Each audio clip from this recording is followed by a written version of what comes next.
अस्सलाम वालेकुम guys, welcome to wind energy course lecture number 3। आज के हम इस लेक्चर में फर्स्ट ऑफ ऑल डिस्कस करेंगे factors affecting the wind power. वो कौन सा एक फैक्टर है जो विंड पावर को अफेक्ट करता है।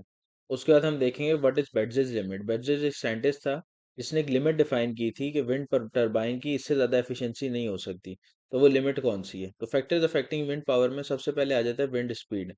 विंड की जो स्पीड है वो हमारे पास अगर जितनी तेज होगी उतनी ज़्यादा पावर हमारे पास ज़्यादा जनरेट होगी। क्यों, उसकी रीज़न क्या है। उसकी रीज़न ये है कि power is directly proportional two cube of velocity. Velocity के क्यूब के साथ डायरेक्टली प्रोपोर्शनल होती है पावर जनरेशन। तो हमारे पास जो है पावर जो है जाहिर सी बात है कि अगर वो ज़्यादा ही होगी जब हमारे पास वेलोसिटी ज़्यादा होगी। नेक्स्ट अब हम डिस्कस करते हैं व्हाट इज बेटजेस लिमिट। बेटजेस लिमिट हमारे पास क्या है। बेटजेस लिमिट इज 59.3%। बेटजेस एक साइंटिस्ट था, उसने सजेस्ट की थी कि ये लिमिट है, इसकी कैलकुलेशन भी प्रॉपर की थी। और उसने हमें बताया था कि ये wind turbines can't have efficiencies more than 59.3%। 59.3% के ज़्यादा थ्रेशोल्ड से ज़्यादा विंड टर्बाइन की एफिशिएंसी नहीं हो सकती, ये अचीव ही नहीं हो सकती।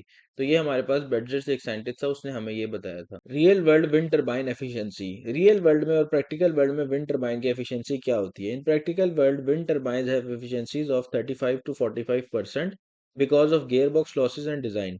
अब हमारे पास कुछ एफिशिएंसीज जो होती हैं वो गियर बॉक्स लॉसेज में और डिज़ाइन में हमारे पास फिनिश हो जाती हैं, तो उसके अंदर हमारे पास जो इलेक्ट्रिसिटी में कन्वर्ट हो पाती है वो 35 to 45% ही है।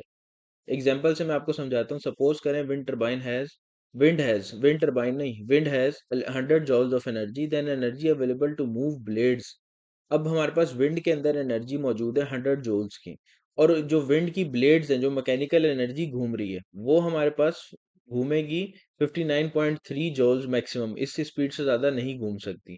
तो ये जब हमारे पास रोटेशन इस स्पीड पे आएगी after gear losses and generator, only 35 to 45 joules will be converted to electricity. तो ये हमारे पास अंडरस्टैंडिंग और एक्सप्लेनेशन आ गई कि इलेक्ट्रिसिटी में तकरीबन 35 से 45 ही उसकी एफिशिएंसी हो सकती है विंड टरबाइन की। इससे ज़्यादा अचीव नहीं की जा सकती।